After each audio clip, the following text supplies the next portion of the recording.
सारी उम्र सारी जिंदगी उसकी चोरी करते करते बीत गई। जब पिता चोर तो बच्चे पर भी गंदी आदत का असर पड़ गया। जब बाप चोर तो बेटा भी धीरे धीरे चोरी करने की गंदी आदत सीख लिया। बाप का समय पूरा हो गया, मरने का समय आ गया, लेकिन चोरी छोड़ा नहीं। जब बाप मरने लगा उसने अपने बेटे को बुलाया और कहा, बच्चा अब तो मैं मर जाऊंगा, हमारी 2 शिक्षा याद रखना। अब अपने बेटे को शिक्षा दे रहा, समझा रहा। कहा, मेरी 2 बात को याद रखना जिंदगी में। पहली बात क्या याद रखना कि अपने जीवन में चोरी का काम मत छोड़ना, कभी छोड़ना मत। बड़ा मजा है चोरी में, बिना मेहनत के माल मिलता है, काम बनता रहता है। दूसरी मेरी शिक्षा है कि किसी महात्मा के सत्संग में कभी मत जाना। क्यों? कि अगर सत्संग में जाओगे तो महात्मा चोरी छुड़ा देंगे। संत महात्मा एक तो भाई चोरी मत करो, डकैती मत डालो, झूठ मत बोलो, धोखा मत दो। लड़के ने कहा, पिताजी पक्का, वादा हो गया, एग्रीमेंट हो गया। ये कह करके बाप तो मर गया। अब लड़का जो है चोरी करता रहा। भाई पिताजी ने कहा है चोरी करो, करता रहा।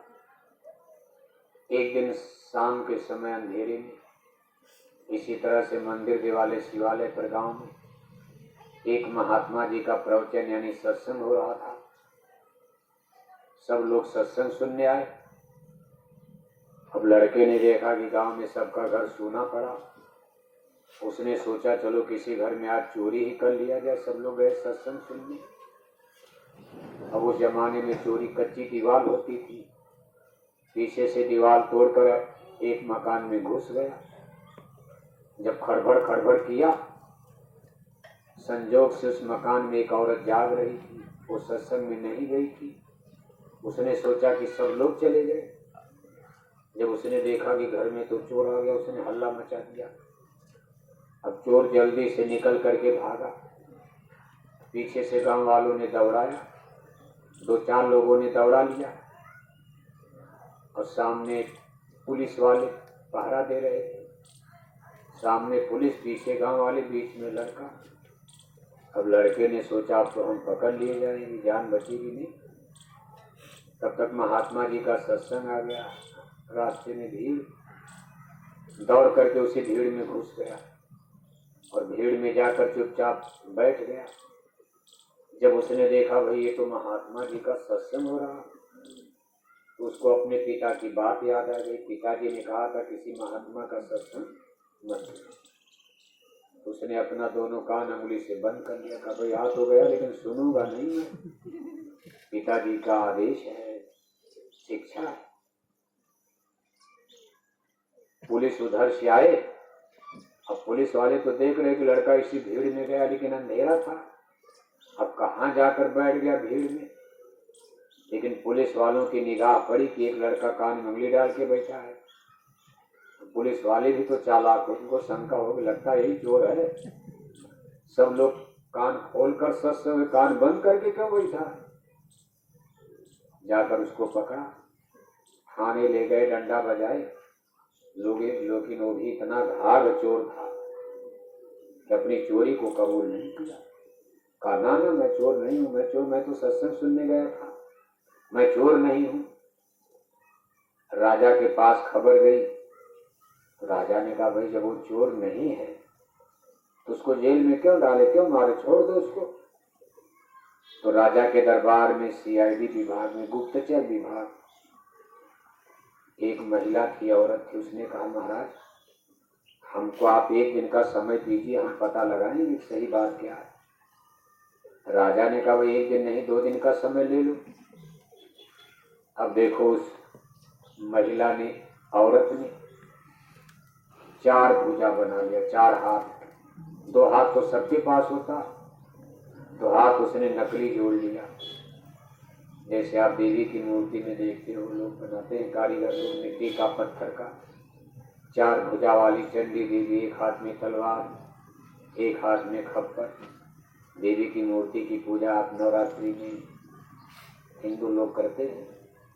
ऐसे 4 भुजा वाली चंडी बन गई, अपने बाल बिखेर दिया, चेहरा काले रंग में रंग लिया, एक हाथ में तलवार एक हाथ में खप्पर लेकर बिल्कुल चंडी का रूप बनाकर अब जिस कमरे में कोठरी में लड़का बंद किया गया था, दिन दहाड़े दिन में ही वहां तलवार ललकारते ही पहुंची, लड़के को बुलाया, लड़का दरवाजे पर आया। अब गेट दरवाजे के बाहर वो खड़ी है, सूरज की रोशनी पड़ रही। उसने जोर से डांटा कि देख, मैं इस राज की देवी और चंडी हूँ, मैं इस राज की कुल देवी हूँ। अगर तू हमसे झूठ बोलेगा तो मैं तुमको श्राप देकर भस्म कर दूंगी। अब लड़का डर गया, भाई कोई देवी आ गई और वहां कोई है ही नहीं। लड़के ने कहा, देवी मैं आपसे क्या झूठ बोलूंगा, आप जो पूछिए। उसने कहा कि बताओ तुमने चोरी किया कि नहीं किया। अब लड़का लगा सोचने, भाई देवी से तो झूठ बोल नहीं सकते हैं, भस्म वैसे भी मरना वैसे भी मरना।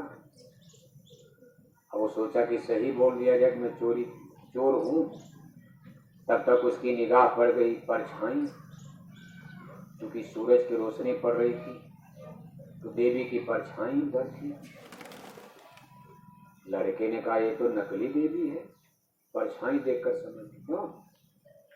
जब महात्मा जी के सत्संग में बैठा तो उस समय महात्मा जी जो सत्संग सुना रहे थे, एक लाइन उसके कान में आवाज पड़ गई। महात्मा जी ने कहा था कि देवी देवताओं की शरीर सूक्ष्म तत्वों की होती, लिंग तत्वों की। जैसे आप शीशा देखते, सूरज की किरणें इस पार से उस पार हो जाती, जैसे हमारी आपकी शरीर है तो स्थूल शरीर है, ये पंच भौतिक शरीर है, इसको स्थूल शरीर कहते, जड़ शरीर।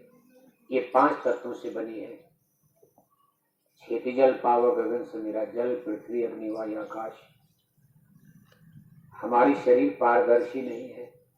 जब आप चलते हो, अगर दिन है, सूर्य नारायण आसमान में है तो आपकी परछाई बनेगी। रात में चलोगे, कोई टार्च लैंप लाइट रोशनी है, प्रकाश पुंज है, तब भी आपकी परछाई बनेगी। लेकिन देवी देवताओं की शरीर 17 तत्वों की होती है। 10 इंद्रियां, 5 ज्ञान इंद्रियां, 5 कर्म इंद्रियां। 5 ज्ञान इंद्रियों में एक आंख जिसके द्वारा हम आप देखते हैं, दूसरा कान श्रवण इंद्रिय जिससे सुना जाता, तीसरा नाक नासिका इंद्रिय जिसके द्वारा हम लोग गंध दुर्गंध का ज्ञान प्राप्त करते हैं, चौथा हमारी आपकी जिह्वा रसना इंद्रिय जिसके द्वारा हम लोग टेस्ट का, खट्टे मीठे का स्वाद का अनुभव करते हैं, पांचवें हमारे शरीर की त्वचा चमड़ी स्पर्श इंद्रिय जिसके द्वारा हम लोग टेम्परेचर का, ठंडी का, गर्मी का अनुभव करते हैं। इसको 5 ज्ञान इंद्रिय बताया गया है। और 5 कर्म इंद्रियों में पहला हमारा आपका हाथ जिसे कर्म किया जाता, दूसरा पैर है, तीसरा हमारा आपका मुंह है, मुख जिसके द्वारा आप भोजन करते हो, वाणी का उच्चारण करते हो, 3 और चौथा है पेशाब का रास्ता जिसको मूल इंद्रिय दरवाजा कहा जाता, और 5वां है टट्टी का रास्ता जिसको गुदा द्वार कहा जाता। अब ये 10 तत्व, 10 इंद्रियों को 10 तत्व बताया गया। 10 इंद्रियां और चतुष अंतःकरण, मन बुद्धि चित्त अंतःकरण, और 3 गुण सतोगुण रजोगुण तमोगुण। इन्हीं मसालों से देवी देवताओं की शरीर बनती है। इसलिए देवी देवताओं की शरीर हाड़ मांस की नहीं होती, बड़ी सुंदर होती है, उसमें कोई बीमारी ही नहीं लगती। और देवी देवता इसलिए जहाँ रहते हैं वहाँ पर कोई डॉक्टर, वैद्य, हकीम, अस्पताल, वहाँ पर ऐसा नहीं है। वहाँ डॉक्टर है, अस्पताल है, जब कोई बीमारी नहीं लगती तो वहाँ डॉक्टर क्या करेंगे बैठकर, कौन पैसा देगा, कोई कमाई होगी। यहाँ डॉक्टर बैठेंगे, यहाँ बीमार हम लोग होते डॉक्टर के पास जाएंगे, 2-4 रुपया डॉक्टर की कमाई होगी। इसलिए उस स्थान को स्वर्ग वैकुंठ कहा जाता है। देवी देवता जहाँ रहते हैं उसी स्थान को हिंदू ग्रंथों में स्वर्ग वैकुंठ 14 भुवन, 14 भुवन बोलो, स्वर्गों की संख्या, वैकुंठ की संख्या 16 है। उसमें कैटेगरी अलग, कोई अच्छा है, कोई और अच्छा है, कोई और अच्छा है। जैसे आपके गांव में मकान तो सबका बना, लेकिन जिसमें ज्यादा पैसा लगा और सुंदर मकान। आपको तो ये गांव की सबसे सुंदर कोठी है। शहर तो सब है, लेकिन अब सब शहर बंबई नहीं है।